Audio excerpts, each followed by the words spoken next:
Avec Nawet, vous êtes ici en Tunisie pour présenter votre dernier ouvrage. À vrai dire, il est un peu différent de ses précédents puisqu'il s'agit ici d'un roman graphique, d'une bande dessinée.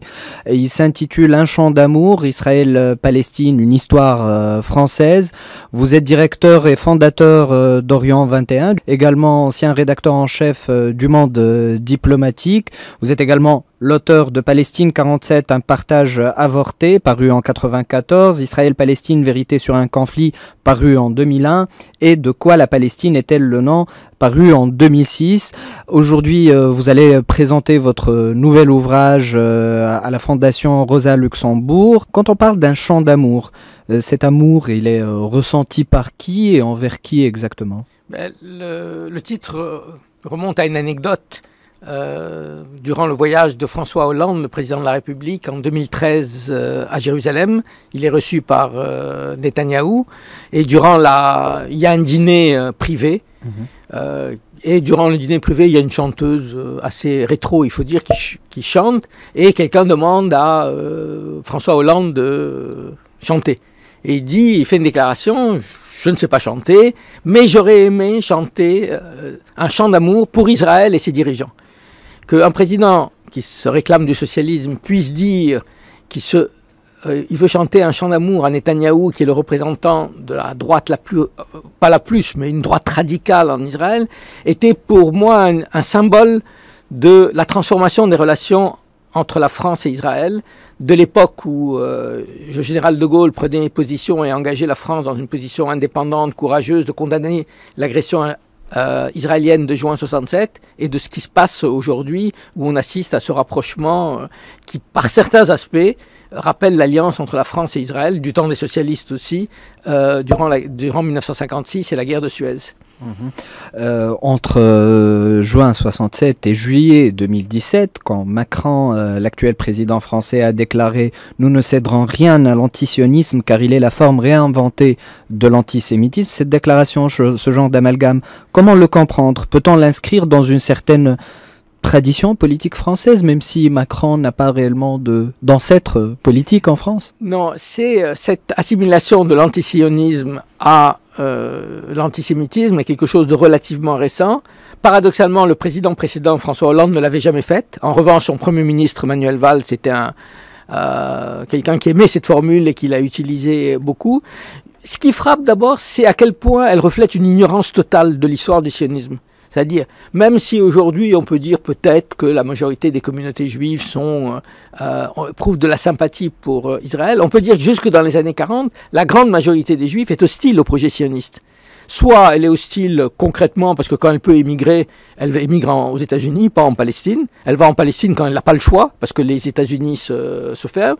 Soit parce que les Juifs participent au mouvement révolutionnaire, socialiste, communiste et qu'ils ne veulent pas du tout créer un État en Palestine. Soit parce que les Juifs français ou britanniques se sentent avant tout français et britanniques. Il faut rappeler au moment de la déclaration Balfour en 1917, dont on va fêter, si on peut dire, le 100e anniversaire, c'est-à-dire le moment où les Britanniques promettent aux sionistes de favoriser la création d'un foyer national juif en Palestine, la majorité de la communauté juive organisée est contre le projet, parce qu'ils voient bien la question de l'allégeance que ça va poser. À partir du moment où les juifs ont un autre État, à qui ils font allégeance? Au Royaume-Uni ou à Israël? Donc, ce qui frappe d'abord, c'est cette espèce d'ignorance totale historique, et il faut dire malheureusement que les médias n'interroge jamais le chef de l'État là-dessus, sur cette histoire. C'est-à-dire, bon. Et puis l'autre aspect, c'est que c'est vrai que depuis 10 ans, et ça correspond aussi au changement de la politique française sur laquelle peut-être on reviendra, il y a une volonté de criminaliser le mouvement de soutien à la Palestine, qui est un mouvement qu'on appelle BDS, c'est-à-dire boycott, désinvestissement, sanctions, et d'assimiler un mouvement qu'on peut critiquer, je veux dire, on a le droit de ne pas être d'accord, mais qui est un mouvement pacifique, politique, à quelque chose qui est passible des tribunaux. Et la France est à l'avant-garde, si on peut dire, des pays européens. Il y a beaucoup de pays européens qui refusent de criminaliser BDS. La responsable italienne des affaires étrangères à l'Union européenne a fait une déclaration pour dire qu'elle était hostile à BDS, mais qu'en même temps, c'était un droit légitime. Mais là, il y a vraiment une volonté d'assimiler antisionisme à antisémitisme, et en fait, toute critique de l'État d'Israël à de l'antisémitisme. Certaines personnes ou personnalités, je dirais, qui font partie de la communauté musulmane de France, observent cette sympathie envers les sionistes et le sionisme comme l'autre facette de ce qu'ils subissent comme actes islamophobes, etc. À quel point trouvez-vous du sens dans cette observation? C'est à la fois vrai, mais c'est partiel. C'est-à-dire, comment dire, il y a en France une islamophobie grandissante qui existe aux États-Unis, qui existe dans les pays de l'Union européenne. Elle n'est pas liée uniquement à Israël. Mais c'est vrai que les soutiens à Israël en France utilisent l'islamophobie pour assimiler aussi la critique d'Israël aux musulmans en France, comme si c'était seuls les musulmans en France qui critiquaient Israël. Donc il y a une espèce de confusion qui est extrêmement dangereuse. En 2011, ça a commencé à partir d'ici, de Tunis, de la Tunisie, un bouleversement qu'a connu l'ensemble de la région. Et ce bouleversement-là, il a changé la donne, c'est-à-dire les choses sont devenues bien plus compliquées que la configuration antérieure, à savoir il y a des organisations terroristes à combattre et un allié stratégique à soutenir.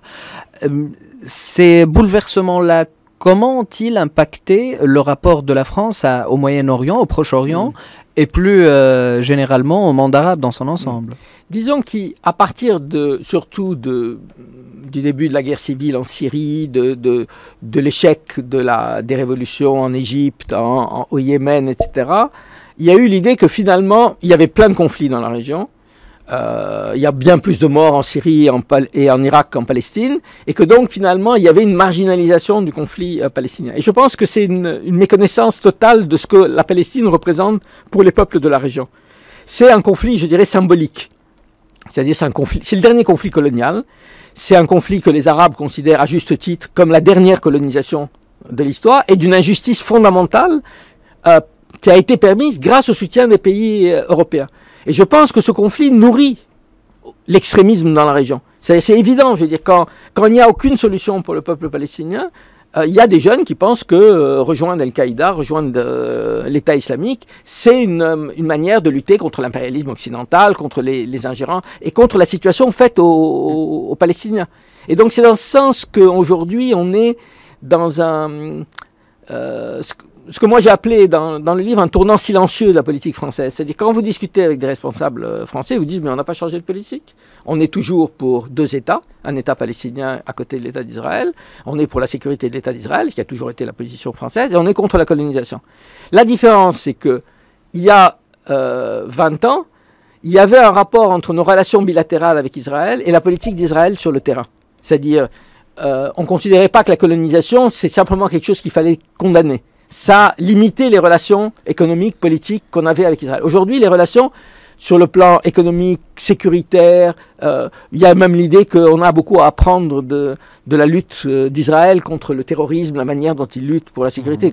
À quoi je réponds, mais attendez, ça fait 50 ans que cet État vit dans l'insécurité et vous allez apprendre de là-bas comment on lutte contre l'insécurité. En fait, bon, donc il y a effectivement ce changement. On est dans une situation où la France dit qu'elle n'a pas changé, mais en fait, elle a changé. Et on le voit dans ces déclarations de Hollande ou de Macron, c'est-à-dire qu'aujourd'hui, la critique d'Israël devient de plus en plus difficile et condamnée par les responsables politiques. La politique française devient beaucoup plus méfiante, moins ouverte qu'avant, plus hostile à un plus grand nombre et un plus large nombre de forces politiques.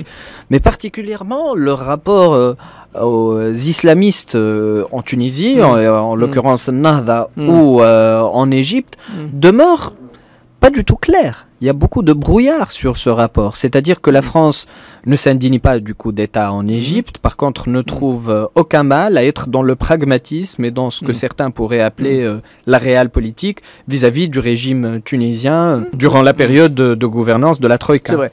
Bon, vous savez, comme toutes les politiques... il n'y a pas un bureau dans lequel se décide une politique française pure et qui met en application. Il y a des cas différents. C'est sûr qu'en Tunisie, la France a essayé de jouer le compromis entre les forces dites laïques et les forces dites islamistes, en pensant que si on n'allait pas vers ça, on irait vers la guerre civile. Et cette ce rôle français s'est accentué encore après le coup d'État en Égypte. Mais ça ne préjuge pas de l'ensemble de la politique française. Sur l'Égypte, c'est lié vraiment à la politique, aux relations bilatérales avec l'Égypte. Il y a une conviction, à mon avis tout à fait erronée, qu'aujourd'hui le régime égyptien est stable, que c'est une garantie de lutte contre le terrorisme, alors que, je veux dire, toute l'histoire récente a montré que c'est ce type de régime qui alimente le terrorisme. C'est en fermant toutes les portes de la démocratie qu'on aboutit au terrorisme. Il y a, vous savez, je rappelle toujours, au lendemain du coup d'État, Zawahiri, qui est le numéro 1 d'Al-Qaïda depuis la mort de Ben Laden, a envoyé une lettre à Morsi en lui disant, écoutez, on vous l'avait dit, la voie démocratique, ça ne marche pas, et donc prenez les armes. Alors jusqu'à présent, à l'exception du Sinaï, où c'est une situation vraiment très particulière, la grande majorité des cadres de frères musulmans, d'abord ils sont en prison, arrêtés, torturés, etc. Mais la grande majorité des cadres n'a pas basculé dans la violence. Mais il y a des jeunes aujourd'hui qui disent il faut utiliser la violence. Et qu'est-ce qu'on peut dire contre ça? C'est-à-dire, on dit la violence est condamnable, mais la première violence qui est condamnable, c'est la violence de l'État. Et moi, je rappelle toujours Nelson Mandela, à qui on parlait, parce que l'ANC, on l'oublie à utiliser la lutte armée, il disait, la violence, c'est d'abord la violence de l'oppresseur. Et après, alors on peut dire l'opprimé, il ferait mieux de faire ça, etc. Mais si on n'a pas condamné la violence de l'oppresseur, c'est quand même une injustice totale, quoi. Par contre, vous avez parlé d'un compromis avec la Tunisie, mais en Tunisie même, il y a aussi un autre compromis entre Nida Tounes et Nahda, le parti islamiste de Nahda. Certains observateurs, dont nous-mêmes, à Nawat, nous percevons ce consensus créé entre Nida et Nahda comme étant une menace pour la démocratie tunisienne, parce qu'on invoque le consensus à chaque fois, et par conséquent, il représente une menace contre le pluralisme, contre l'éventuelle existence d'une opposition forte, contre l'équilibre des forces. Aujourd'hui, comment vous observez ces accointances-là et ce consensus-là? J'avais écrit en 2013, au moment où la situation était très instable en Tunisie, un texte qui s'appelait « Pour un compromis historique » en Tunisie, c'est-à-dire pour un accord fondamental entre, disons, un Nahda et l'opposition laïque, pour arriver à... Pourquoi? Parce que, je disais, il y a deux choix. Il y a le choix égyptien, mais le choix égyptien nous enseigne aussi quelque chose par rapport aux démocrates qui disent il faut éliminer les islamistes. C'est qu'en fait, on n'élimine jamais que les islamistes. On élimine d'abord les islamistes, et puis les démocrates, et puis la gauche. Et aujourd'hui, en Égypte, on élimine tout le monde. Il n'y a plus aucune voix dissidente. Donc, il faut trouver un compromis historique. Mais un compromis, mon idée du compromis historique, c'était de dire il faut se mettre d'accord sur le cadre constitutionnel de fonctionnement. Que tout le monde soit d'accord sur un certain nombre de règles de base. Mais ce n'est pas pour que le pays soit géré en compromis historique. Le pays doit être géré en fonction de majorité et de minorité et de programme. Mais ce qu'on constate, j'allais dire, moi ce qui me frappe en Tunisie, c'est pas tellement le fait que c'est Nahda et Nida Tounes qui se mettent d'accord, c'est que personne n'a un programme. C'est même pas un compromis sur un programme. Ils sont en compromis sur le fait de se partager le pouvoir, mais il y a aujourd'hui des décisions très importantes à prendre sur le plan de la réforme économique et sociale, de comment on avance, etc. Et on aboutit à une paralysie totale dont les deux sont responsables. Donc, pour moi, le compromis historique, c'est de dire, dans le monde arabe, où le courant de l'islam politique représente de 25 à 35% de la population, on ne peut pas construire une démocratie sans ce courant. Ce qui ne veut pas dire qu'il faut accepter tout ce que fait ce courant. Il y a dans ce courant des tendances qui peuvent être totalitaires qu'il faut combattre et que, ici, les Tunisiens ont combattu et qui ont amené finalement à ce compromis. Donc ce n'est pas l'idée, comment dire, naïve, aimons-nous les uns les autres. Non, c'est aussi un combat. Mais en même temps, ils sont une partie de la société. Mais il faut que les islamistes acceptent ça aussi. C'est-à-dire en Égypte, un des problèmes, c'est que il ne faut pas... les frères musulmans avaient tendance à considérer que finalement ceux qui étaient contre eux n'étaient pas des Égyptiens. Et aujourd'hui, ce que les laïcs, entre guillemets, disent des frères musulmans, ce n'est pas des Égyptiens. Donc là, on est dans des logiques de guerre civile. Mais ça ne veut pas dire qu'il faut tout diriger ensemble. Il peut y avoir des périodes, je veux dire, ça existe en Europe, où il y a des coalitions. Je veux dire, ça c'est autre chose. Mais la situation aujourd'hui me semble, enfin, si on prend la Tunisie, encore une fois, je ne connais pas très bien, mais me semble dangereuse parce que ce n'est pas un vrai compromis. C'est pas à la limite, il se ferait un compromis sur un programme économique qu'on pourrait combattre, mais avec un vrai programme économique et social, ok. Mais il n'y a pas. Il y a simplement l'idée de ne pas trop bouger, et puis après, chacun... Et puis, il y a une concurrence permanente qui fait que à chaque moment, l'un ou l'autre va essayer, parce que c'est le plus facile, de transformer tous les conflits en conflits culturels. C'est-à-dire, on le voit autour de la question du droit des femmes, la question du code de la famille, etc. C'est-à-dire, plutôt que d'avoir à affronter les vrais problèmes, qui sont le problème du développement du sud du pays, le problème de la dette, etc. Toutefois, il faut tracer une ligne claire, bien évidemment, entre le compromis et le consensus, mais le compromis a été fait depuis janvier 2014. La promulgation de la nouvelle constitution, n'était-ce pas un moment de compromis? Ah oui, tout à fait. C'était un compromis donc historique, sociétal, etc. Ouais. Et donc réanimer les questions d'ordre sociétal que vous avez exprimées comme étant d'ordre culturel ne pourrait pas mener bien loin. Par contre, mais tout à fait. Mais c'est pour ça que je dis une chose qui me frappe, mais qui m'a frappé en Tunisie, mais en Égypte ou ailleurs, c'est que les forces révolutionnaires ou les forces de changement, dans tous les cas, n'avaient aucun programme de transformation de leur pays. Et aucune réflexion sur comment on construit une nouvelle économie indépendante, qui est différente. C'est-à-dire, le problème se pose différemment, par exemple, en Égypte ou en Tunisie. L'Égypte, c'est un gouffre. C'est-à-dire, l'aide internationale à l'Égypte pour sortir l'Égypte de la crise, c'est des milliards. En Tunisie, c'est bien moins. Mais il faut quand même réfléchir sur un programme économique social. Un autre problème, c'est la question des services de renseignement, c'est-à-dire, ou de l'État, je dirais de l'État, ce qu'on appelle l'État Moukhabarat, c'est-à-dire le poids des services de renseignement, c'est-à-dire arriver à des réformes qui, sans casser l'appareil d'État, permettent petit à petit d'aller vers un État de droit. Ça ne va pas se faire du jour au lendemain, mais il n'y a pas de réflexion là-dessus, il n'y a pas de... Voilà. Peut-être aussi parce que c'est une boîte noire. Oui, mais regardons une chose plus simple, les médias. Je veux dire, c'est quand même quand on lit la presse dite, enfin, ce qui reste comme presse étatique, mais c'est lamentable. C'est même pas en Tunisie, c'est même pas une question de ligne politique, c'est une question de niveau. C'est pas du journalisme, c'est pas du journalisme, mais pour ce qui est le français, c'est pas du français. C'est écrit dans une langue que moi je ne comprends pas. Donc tout ça, toutes ces réformes qui devraient être au cœur du débat, y compris avec des clashs, je ne dis pas que tout le monde va être d'accord, etc., devraient nourrir le débat politique. Mais d'un côté, on est vers surtout ne bougeons rien, et dès qu'on sent qu'il y a un problème, alors là reviennent les questions culturelles, les questions religieuses, etc., parce que les deux partis savent qu'ils vont pouvoir mobiliser leur électorat. Mais à terme, c'est quand même dangereux. C'est-à-dire, encore une fois, la situation de la Tunisie n'est pas une catastrophe, mais il y a de graves problèmes économiques et sociaux. Il y a une partie de la population qui est laissée pour compte, qui n'a pas profité du tout de la révolution, pour qui ça n'a même rien représenté, cette révolution. Je veux dire, il faut lui donner quelque chose. Sinon, après, on s'étonne de voir des jeunes Tunisiens aller combattre, rejoindre des groupes djihadistes ou autres. Entendez-vous par cela que c'est la fin du processus révolutionnaire et qu'aujourd'hui, il faut ramener des réformes, mais que la révolution, ça se conjugue au passé aujourd'hui ? Non, les réformes peuvent être révolutionnaires. Hein, je veux dire, changer le système, mais même simplement changer le système médiatique, c'est quelque chose d'important. Si vous voulez, dans la différence entre réforme et révolution, si on regarde la région, la révolution, la seule révolution qui a eu lieu dans la région, c'est la révolution iranienne. C'est-à-dire, on casse l'appareil d'État et on change totalement les structures. C'est pas ce qui s'est passé ni en Égypte ni en Tunisie.